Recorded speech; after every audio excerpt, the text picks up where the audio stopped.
Hey guys, welcome to the show. Today on the show I have Srini. He's actually formerly from a podcast that he hosted called Blogcast FM, and he's now rebranded his show. He's got a new show called The Unmistakable Creative, and Srini's on the show today to kind of talk about his story, maybe talk a little bit about podcasting, kind of his online entrepreneur journey.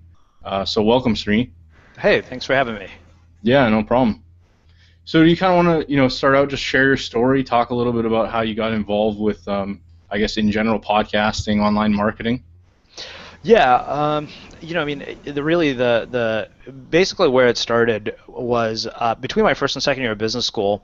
I was the social media intern for Intuit's TurboTax group, where basically my job was to basically help them with all their social media efforts. Bear in mind, this was summer of 2008, when everybody was finally saying, okay, now we got to start paying attention to this. So a lot of companies were looking at that, and that wasn't actually my first choice in terms of jobs, but I also realized, I had an offer from Yahoo, I had an offer from Intuit, and I knew that what I was going to do at Intuit would actually enhance my skill set. I thought, this is probably going to be very important to learn about. So I went in with the idea that I'm here to learn. Meanwhile, I didn't get to work on a lot of projects. The whole internship was a bit weird because it was condensed into 3 months. I started earlier than most people, and I just started dabbling in content creation, blogs, and stuff. I got a lot more interested in what was actually happening than the job itself, and coincidentally, and not surprisingly, I didn't get a job offer at the end of it because I was just busy dabbling with my own projects and stuff. But I walked away with a pretty keen interest in content creation and social media and all this stuff, not knowing where it was going to lead. But then rolled 6 months later, I graduate. Not even a year later, I graduate from business school in April 2009, which is like the worst imaginable time to graduate from anywhere. And I knew I had to do something to stand out in the job market, and I knew that using the web in an interesting way was going to be absolutely necessary if I was going to do that. Like, I knew that sending resumes wasn't going to cut it, because my resume didn't really have anything all that impressive. Like, I'd never built anything, I'd never made anything. There was no tangible evidence of what I said I could do. And so I'd started a few different projects. One was called 100 Reasons You Should Hire Me, which was just this epic failure. And then, as a byproduct of that, I kind of picked myself up and I said, okay, you know what, I got to figure out how to do this the right way. And I joined this course, and it was a blogging course, with lessons, and every week there would be a lesson in my inbox, and so I would just do the lesson. And after about 17 lessons, I was 17, I think it was lesson 17 or so, one of the lessons was interview people.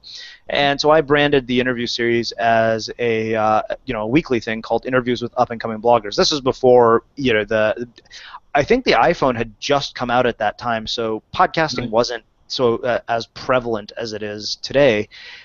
And I think what's interesting is that I didn't know where it was going to lead. I didn't start out with a plan to grow a podcast. I didn't start out with a plan to build this big thing. I just said, this is interesting.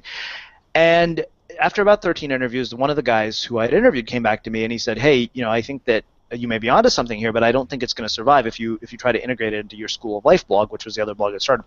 So that was the start of Blogcast FM, and here we are, something like 400 interviews later, 5 years later, and it's just grown significantly over the years. Now I think to be very candid, we've been the beneficiary of a 4-year head start on a trend. I was podcasting before it was cool, is the way I would put it. Right. Yeah, it seems like everyone's doing it now, and yeah. I know for me, I kind of came upon the idea like December of not this past year, but the year before. So it's been a little over a year for me, but I mean, it's been interesting, Yeah. I mean, so that in a nutshell is kind of what brings us to today. I mean, in that process, I've written books. I've wrote a book called The Art of Being Unmistakable, which through a series of freakish coincidences went and became a Wall Street Journal bestseller. And I mean, throughout this whole process, I mean, I got into the point, I think, where really my shift turned into I am an artist, not a marketer, and I'm much more interested in artists than I am in marketers. I'm not interested in teaching. Like, one of the time somebody asked me to give a talk on the ROI of podcasting. I said I have no fucking idea, what the ROI of podcasting is, yeah. Because that's just not what I do. And so that really kind of has informed a lot of the way I approach my work and kind of what I do and the projects I choose to work on. And I've been very fortunate in that we've got an amazing community of listeners and people who really have supported the work. Yeah, I mean, I thought it was interesting. I listened to your, your new podcast, The Unmistakable Creative, and Yeah. I was interested in the episode in particular that was about picking guests. Uh-huh. And that's something I've found to be very interesting with my own podcasting journey. I mean, the whole picking guests thing, I mean, I think that to me is a large part of my sort of intuitive sense as an artist. I mean, I think that in and of itself is part of the art, like picking the right people to interview and choosing the stories to tell. Because I think that what I do is like what I create is a form of entertainment. Yeah, maybe there's lessons and there's education, but entertainment is actually one of the bigger things, and I think that's a part of the conversation that has been very lacking from sort of the entrepreneurial ecosystem, if you will, Sure. of podcasting, where everyone's like, oh, you should start a podcast. It's the greatest thing to grow your business. And then everybody's just interviewing the same people on every single podcast. And so I think that, I mean, I have a somewhat ruthless standard. I mean, I've been known to do really crazy things like cut interviews in the middle of them, not publish them at all. It's not, I mean, you're not, that you don't make friends that way. But again, I'm not, that's not the goal. The goal is to provide value to your listeners. I say that I'm ruthless, but it's in service of other people. Mm. Yeah, I mean, I could totally see that. I know, there was a fellow that, I found on, he was blogging and doing all these really creative things with his blog and just writing really great content, but he wasn't, he wasn't from the United States, so his English wasn't the best, and I had him on, and I had to, like, really zone in and focus, and, I published it anyways, but I thought to myself, oh my God, like, when people listen to this, they're probably going to cringe, and, like, I don't think they're going to make it through the whole thing, because, it was just, but the guy, like, he had a great story. It's just, everyone's got these different, like, angles and where their backgrounds are from, and what kind of content they're actually going to share when you have them on your show, Yeah, definitely. But I thought it'd be interesting, I know you mentioned the Kindle thing, and in terms of books, I know that you have Kindle Books. I guess how's that work for you in terms of like publishing and building an audience? That was something I was really interested in.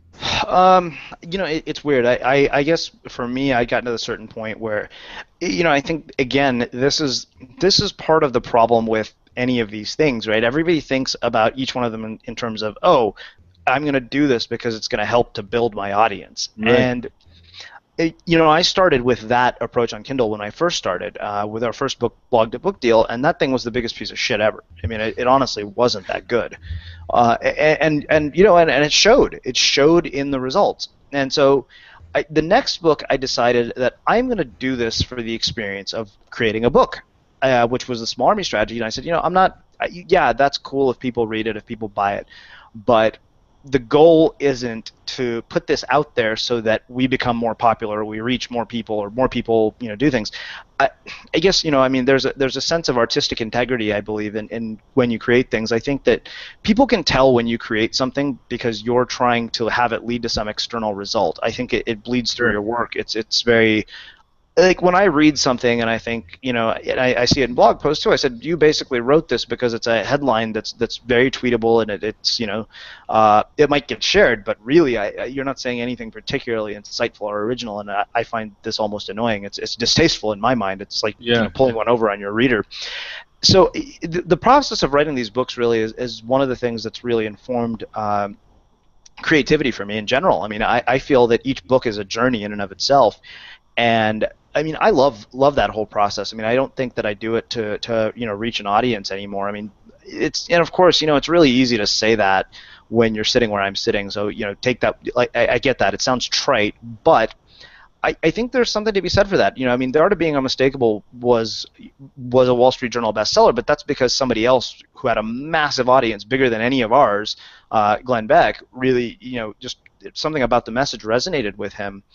And I was very fortunate when it came to that. But, the first week the book was out, it sold 360 copies, but that doesn't mean the book wasn't worth doing. I was like, that works. I mean, 360 copies at $2.99, you're not going to be sitting like in the lap of luxury. It's just, that's not where it's going to lead. It's, you're like, okay, cool. Like, I've done something.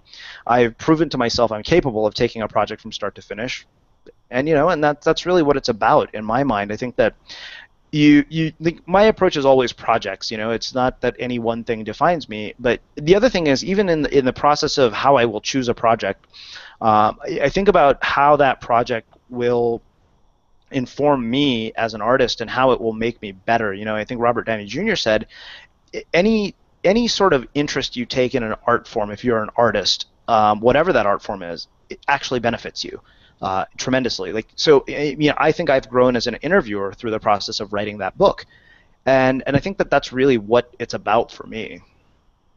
Wow, that's awesome. Yeah, I mean, so it sounds, I kind of like your approach on the whole, like when you started this whole thing, like you were kind of dabbling and then you came upon the interviews, and now it's more about, with this whole kind of brand change, it's more about what you want, not, you're really going after your desires, what it sounds like. Yeah, and with the brand change, bear in mind, like we didn't just launch a brand new show; we rebranded an existing show. And so everything is still there. Like it's the same listeners, it's the same people. But I mean, even our listeners were very, very much, they resonated with the brand so much because it was very clear that that's what was missing. Like, if you look at our rebranding and what the comments were, people. I mean, I got emails from people saying, awesome, I've been dying to tell all my non-blogger friends about your show, but I knew they wouldn't listen because it was called Blogcast FM. And the truth is, I mean, you're on our newsletter. I don't write about blogging tips. And our show is not about blogging. It stopped being about that a long time ago. So that, our listeners were ahead of where we were at. I mean, we honestly, like, we were playing catch up. And Greg Hartle, who works with me on the Unmistakable Creative, he told me 6 months ago. He said, I think we need to start thinking about changing the name of the show, but this is a 6-month project. I mean, what you see, although it took a month or two to really put together, the entire thing was 6 months in the making. Right. Yeah. I mean, there's a lot of work that goes into. I mean, I realize this now, but just to get everything going, setting up a podcast and setting up, you obviously you have a brand new website with a nice, the design is pretty nice. You've got a great layout and everything. That obviously takes a lot of time to set up a whole new site. If you're rebranding it in that way. Yep, definitely.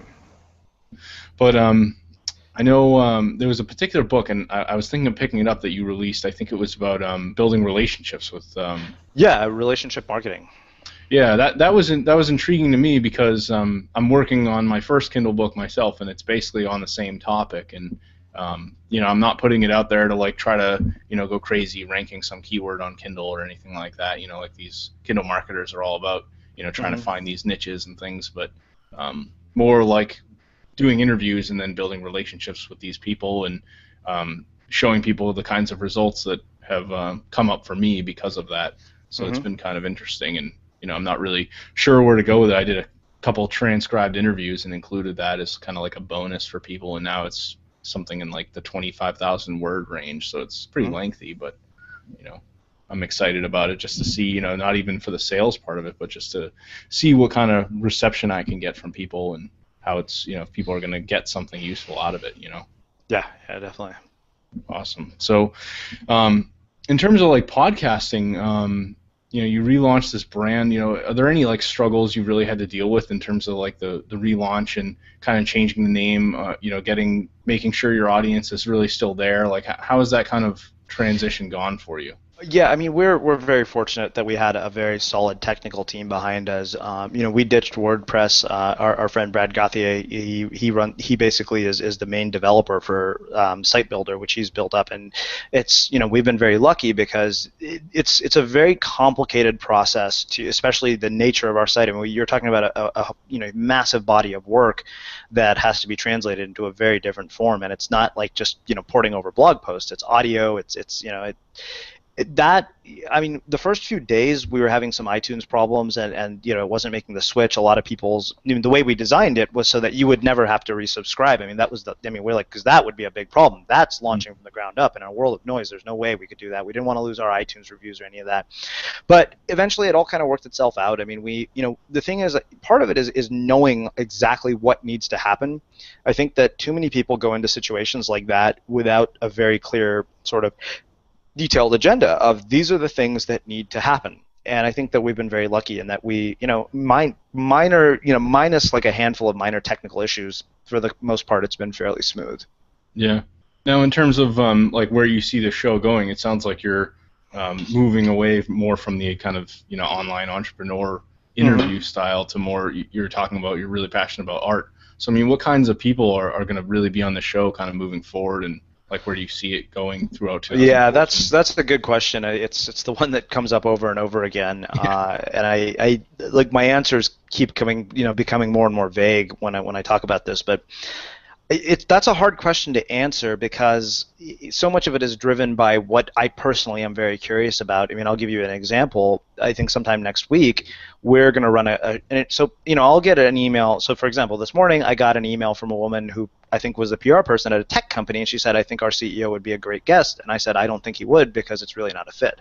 I don't see how that's relevant to our listeners. And then another guy emailed me last week. He said, "Hey, I took my dog for a walk across America.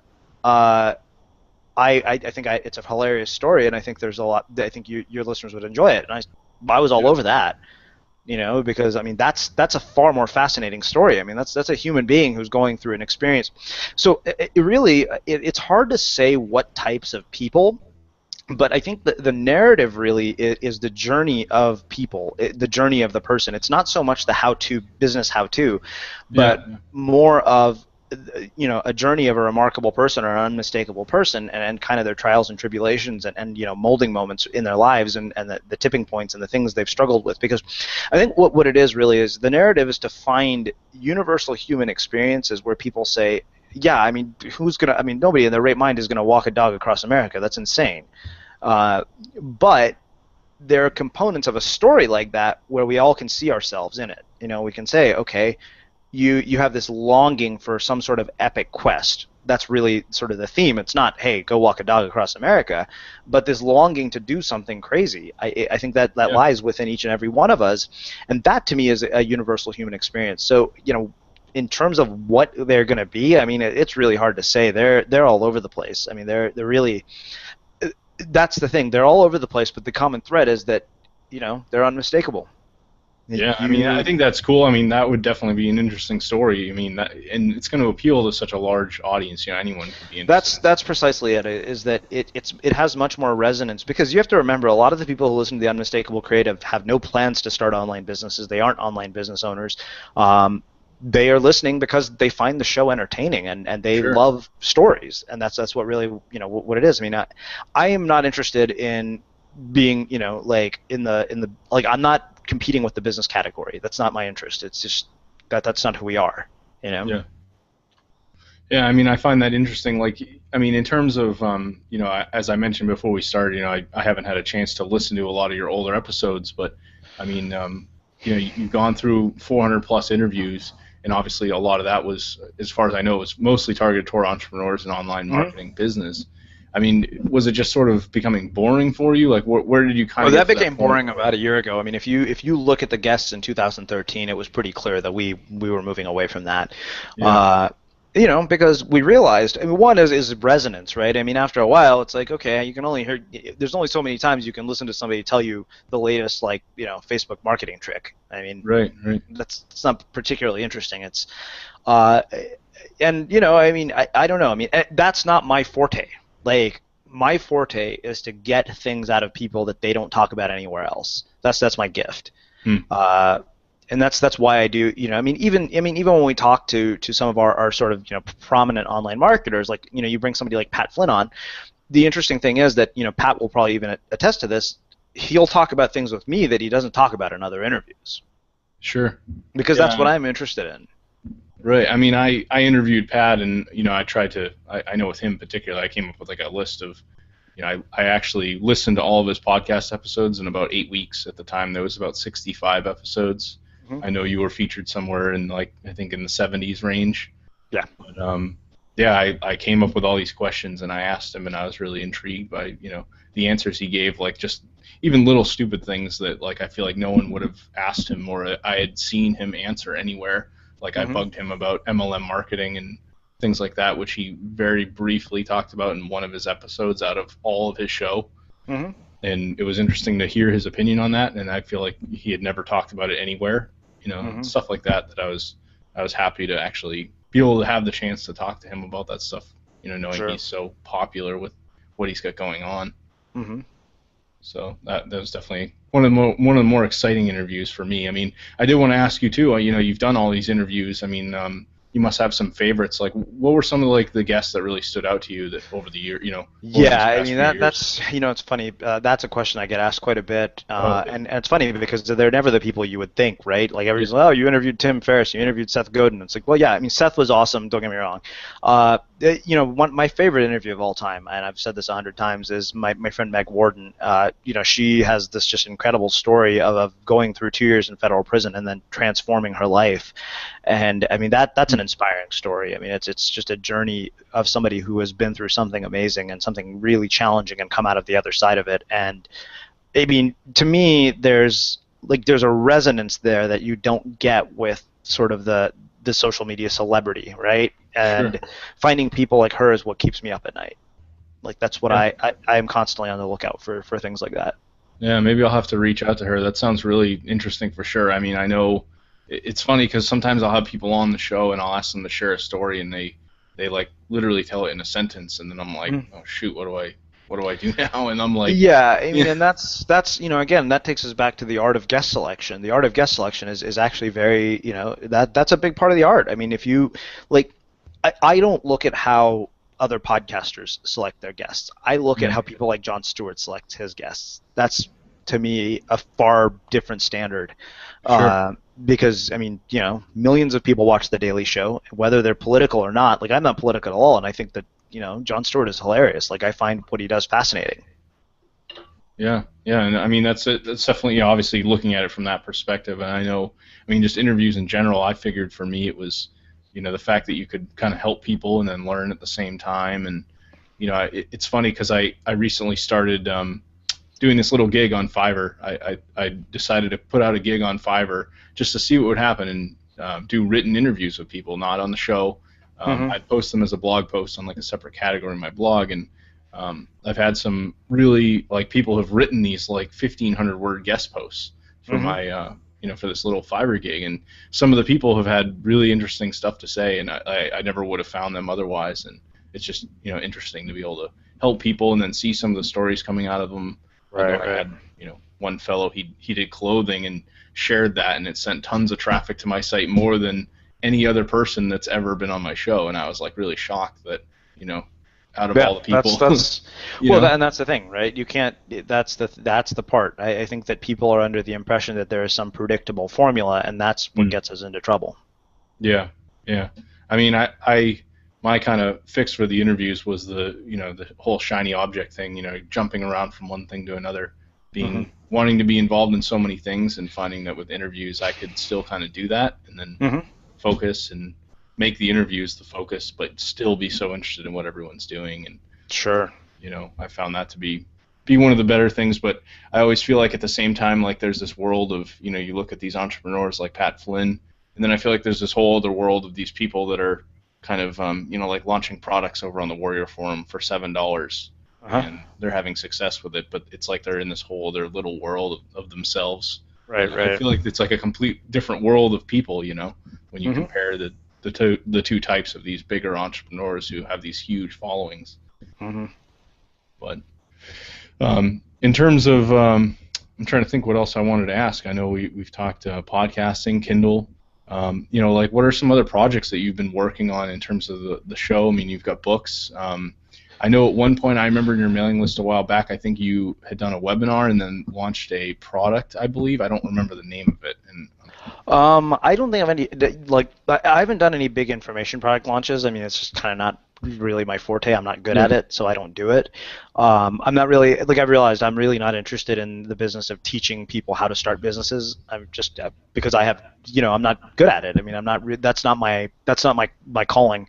Probably the biggest project I'm working on at the moment is the Instigator Experience, and that's our event that's coming up in April. And so what it is, it's a 2-day event, which, I mean, you could call it a business conference, but even the tagline is "This is not your typical business conference," because it's a business conference, but it focuses on creative elements. I mean, it really we specifically had an application process so that it didn't replicate sort of an online marketing event. I was like, this isn't an event for marketers; it's an event for artists and creative people and people who are working on interesting projects. And those projects range from people who are doing education-related stuff to people who are doing charity-related stuff to people who, I mean, in some cases have online projects. I mean, it's a mix. mix. Like we purposely went for the most diverse group of people possible, and that's very much by design. I believe very much that cross-pollination leads to interesting things, and of course, the result of that is I think that overall everybody benefits the more diverse the audience is, because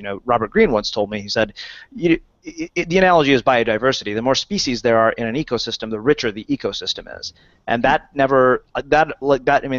effectively informs so many things I've done. The way I choose my guests, probably that you could say that might be the one and only thing. That's kind of useless in terms of something tactical. Like nobody could really think about that. That's very much a personal thing. Like you're building an ecosystem, and what do you want that ecosystem to be? And mine is I want mine to be very rich. Yeah, no, I think that's really interesting, and I mean, I heard just in terms of like the picking guests and talking about, hearing a lot of, seeing the same people like on a lot of different shows. I know it was probably maybe a month or two ago, Derek Halpern of Social Triggers posted on his Facebook that everyone and their grandmother now has a podcast, and I don't disagree with what he said. Yeah. Did you see what he said? Posted? I mean, I wrote a post in response to it titled "The Mimicry Epidemic," and he's spot on. He's honestly not wrong, and I hate to say that. It's disheartening to hear that for a lot of people, but it's true. He's got a point. I mean, you're competing in a sea of noise, and there's no way that your ability to be distinctive is going to be, like you're not going to be distinctive by copying what everybody else has done. Right. It's and that even I look at this and people have just put different faces on their podcast, and I don't know. I honestly I disagree with the notion that everybody should have a podcast. I think there are some people who shouldn't, because they're just filling airspace, and honestly, one, possibly nobody's listening. Two, if they are, they're thinking, why am I listening to this? And that's harsh. Yeah. But it's true. I mean, you have your talents in certain things, and that's I think that, hey, just because somebody like Pat says you should do it, I'm going to go do it, and Pat's had success with it. I don't think that that's going to be the result for everybody. I don't. And Derek is spot on. Derek called out something that I think has been on a lot of people's minds. What's funny is half the people who who commented on that thing are starting podcasts, and it probably pissed them off. It sucks, right? It's a little bit like.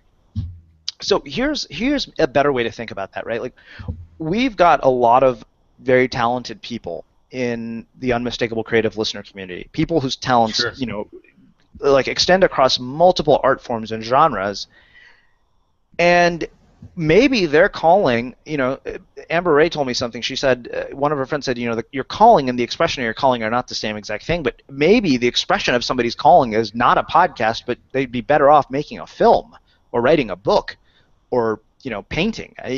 Like, that's what drives me absolutely insane. And that to me, that's your way out of this mimicry epidemic. So that's kind of my thoughts on it. It's not, like I said, it's not inspiring, but that's the way I feel about it. And I think it's the first time I've been very brutally honest about it. No, I think it's good, and I mean, because it's a topic that's, in the past like few months, it's kind of like gotten to me. Like when he posted it, I was actually, I wasn't so much the fact that he, the advice that he was giving, but when I started my show, I was listening to a webinar that he was hosting, and something he said was, popped an idea into my head of, I want to connect with people and build relationships with lots of people, and interviews are a great way to do it. So it was like he was the one who gave me the idea to start doing the podcast, and then here he is almost a year later saying, pretty much calling, someone like me out, is saying like, you got to be more creative. And initially I started doing my show as just, I had my domain branded as myself, as just my name, and I was trying to use some weird like technique, like I called my show the testimonial technique, and I was trying to intrigue people to leave testimonials for the people who I had on my show. It really didn't make a whole lot of sense. Like, I was trying to come up with something unique that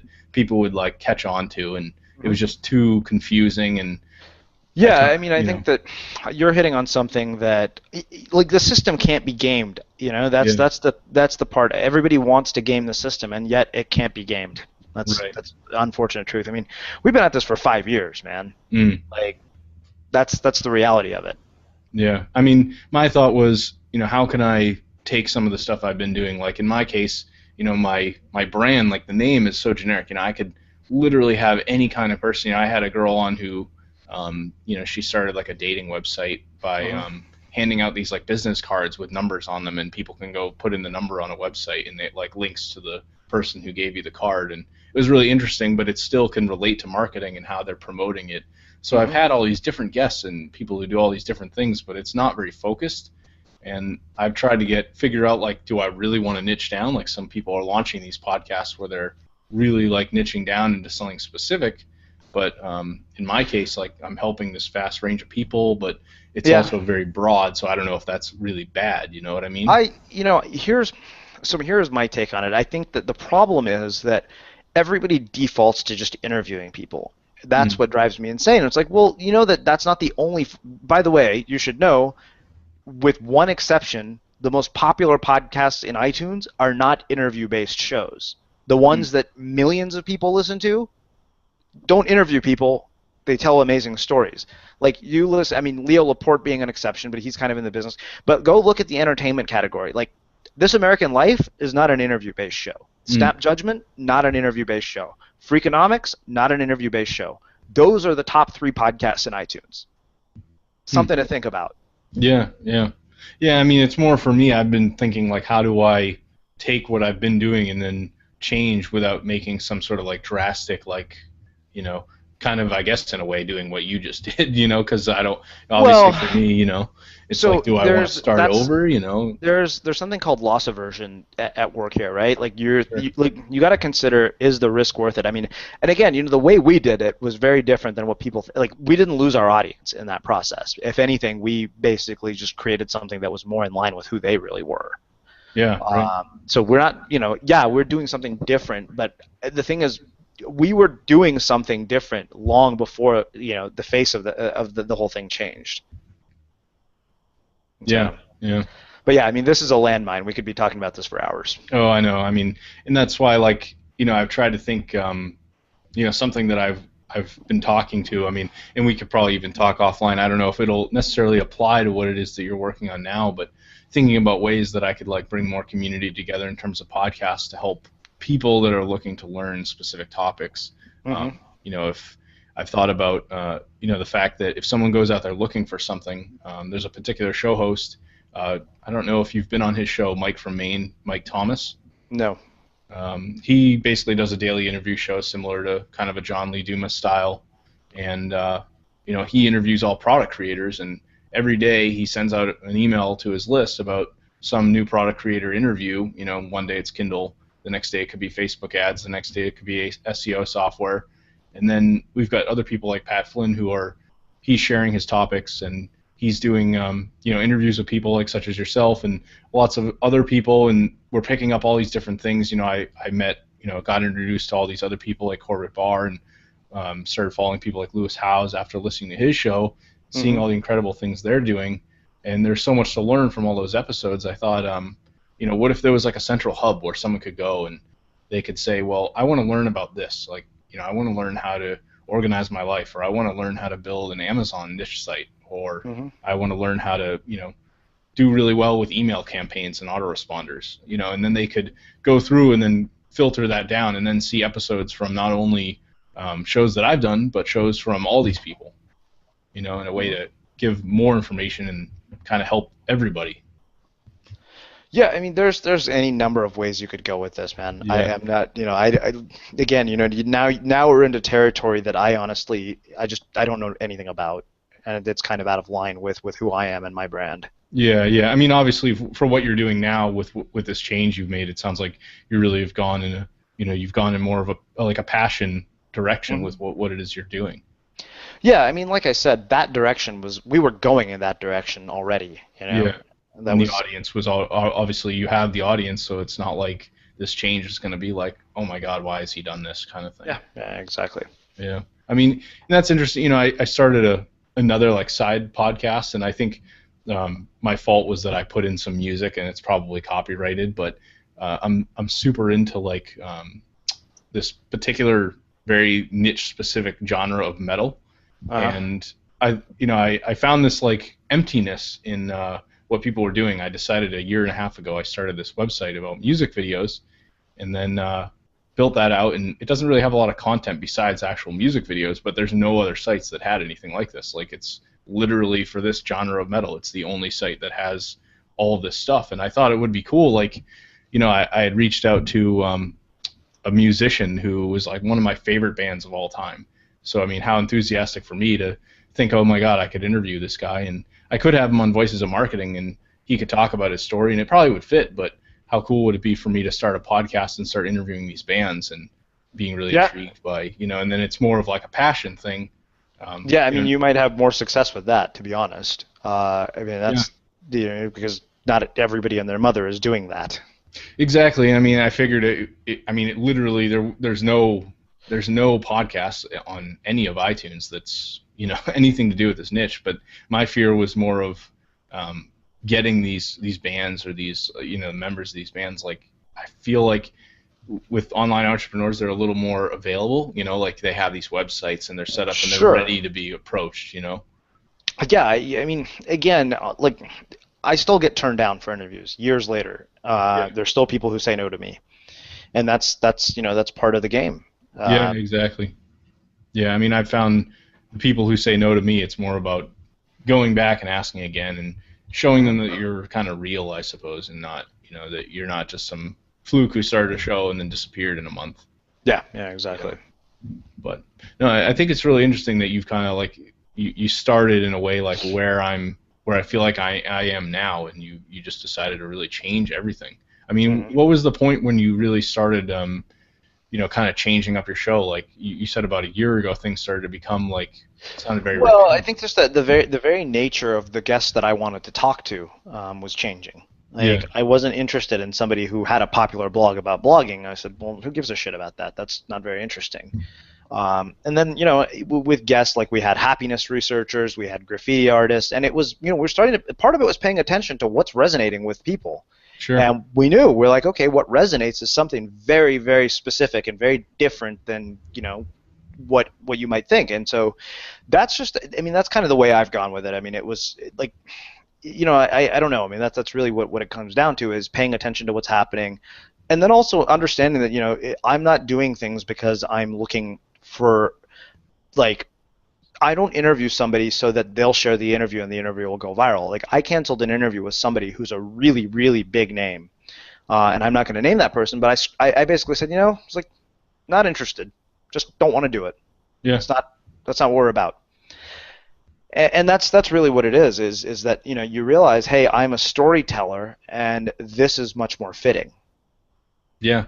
Yeah, I know that just going through, I think it was like a section of a training once about copywriting and things like that with sales pages, and they talked about how intriguing when it comes to storytelling, like that people love that, and that people are so engaged whenever it comes to telling stories. And I've always found that to be true with anything. People always love that kind of stuff. So I think you're definitely going in the right path.